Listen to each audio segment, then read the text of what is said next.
নাহিদ রানার চোটে তোলপাড়, জিম্বাবুয়ে সফরেই কি কেড়ে নিল অস্ট্রেলিয়া সিরিজ? অবশেষে মুখ খুললেন হাবিবুল বাশার। নাহিদ আপনি দেখেন, আমরা অস্ট্রেলিয়ার সাথে কিন্তু সব ম্যাচ খেলাইনি। সেখানে কিন্তু প্রথমে দুটি ওয়ানডে খেলেছেন, তারপর একটা উইক ব্রেক পেয়েছেন, তারপর দুটি টি-20 খেলেছেন। টেস্ট ম্যাচই was available according to workload management.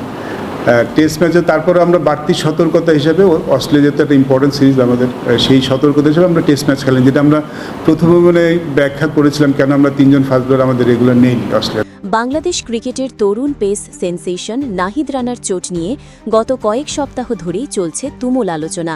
অনেকের অভিযোগ, জিম্বাবুয়ে সফরের সীমিত ওভারের সিরিজে তাকে খেলানোর সিদ্ধান্তই শেষ পর্যন্ত অস্ট্রেলিয়ার বিপক্ষে দীর্ঘ ২৩ বছর পর হতে যাওয়া ঐতিহাসিক টেস্ট সিরিজ থেকে বাংলাদেশকে অন্যতম সেরা অস্ত্র থেকে বঞ্চিত করেছে।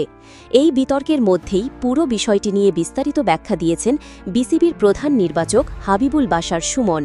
নাহিদ রানা যদি ব্যাপারটা বলেন,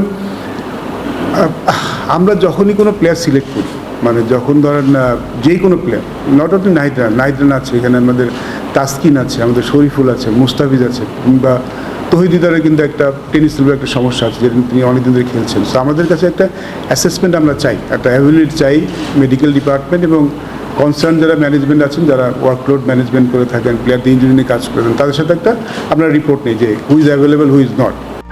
বিসিবির তথ্য অনুযায়ী আন্তর্জাতিক ক্রিকেটে অভিষেকের পর থেকেই নাহিদ রানার ওয়ার্কলোড বা শারীরিক চাপ অত্যন্ত সতর্কতার সঙ্গে পর্যবেক্ষণ করা হয়েছে। কিন্তু জিম্বাবুয়ের বুলাওয়েতে দ্বিতীয় টি-20 ম্যাচে সাইড স্ট্রেনে আক্রান্ত হন তিনি। এই চোটের কারণে তাকে অন্তত ৮ থেকে ১০ সপ্তাহ মাঠের বাইরে থাকতে হবে।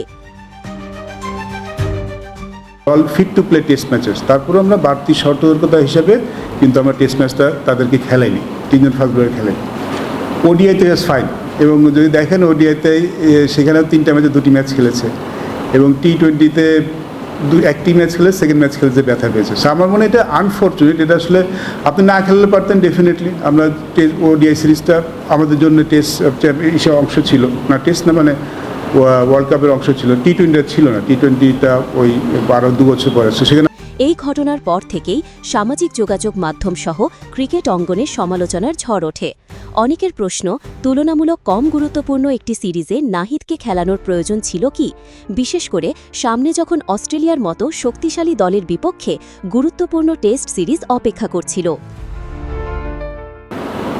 আমরা রেড, গ্রিন, ইয়েলো একটা জোন বলে থাকি। তো অনেক সময় বেশি বল ওভারলোড হয়ে গেলে রেডে চলে যায়, আবার কম বোলিং করলে কিন্তু রেডে চলে যায়।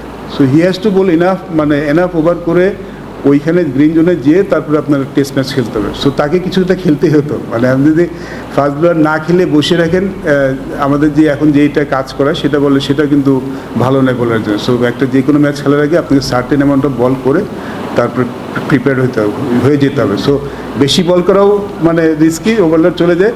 আপনি আপনি কম লোড থাকেন তাহলে কিন্তু আপনি সেটাও কিন্তু রেড জোনে চলে যান। সমালোচনার জবাবে হাবিবুল বাশার জানান, কোনো ক্রিকেটারকে দলে নেওয়ার আগে শুধু নির্বাচকদের সিদ্ধান্ত নয়, মেডিকেল বিভাগ, টিম ম্যানেজমেন্ট এবং ওয়ার্কলোড পর্যবেক্ষণ দলের বিস্তারিত রিপোর্ট বিবেচনা করা হয়।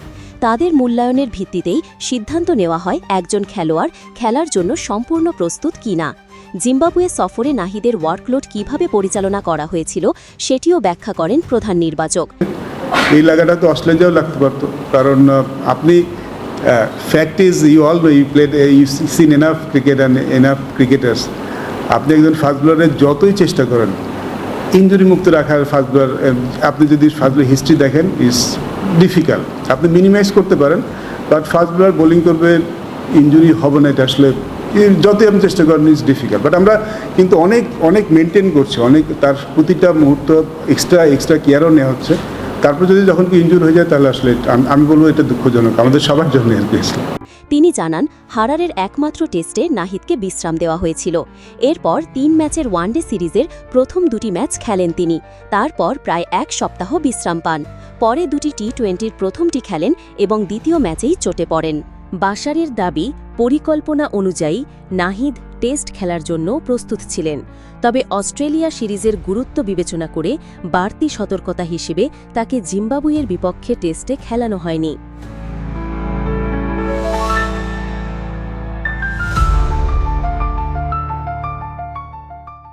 তবে তিনি এটাও স্বীকার করেছেন, চাইলে পুরো সাদা বলের সিরিজেই নাহিদকে বিশ্রামে রাখা যেত, কারণ ওই ওয়ানডে সিরিজ বিশ্ব চ্যাম্পিয়নশিপের অংশ ছিল না এবং টি-20 সিরিজও কোনো বড় আইসিসি টুর্নামেন্টের প্রস্তুতির অংশ ছিল না। তবুও মেডিকেল রিপোর্ট অনুযায়ী নাহিদ সম্পূর্ণ ফিট থাকায় তাকে খেলানো হয়েছিল। টেস্ট ম্যাচে তারপরে আমরা বাড়তি সতর্কতা হিসেবে অস্ট্রেলিয়া যেহেতু একটা ইম্পর্টেন্ট সিরিজ আমাদের, সেই সতর্কতা হিসেবে আমরা টেস্ট ম্যাচ খেলেন, যেটা আমরা প্রথমে ব্যাখ্যা করেছিলাম কেন আমরা 3 জন ফাস্ট বোলার আমাদের রেগুলার নেই অস্ট্রেলিয়াতে।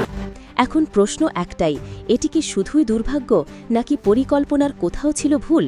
উত্তর সময়ই দেবে। তবে নিশ্চিতভাবেই নাহিদ রানার অনুপস্থিতি অস্ট্রেলিয়ার বিপক্ষে বাংলাদেশের জন্য বড় ধাক্কা হয়ে দাঁড়িয়েছে।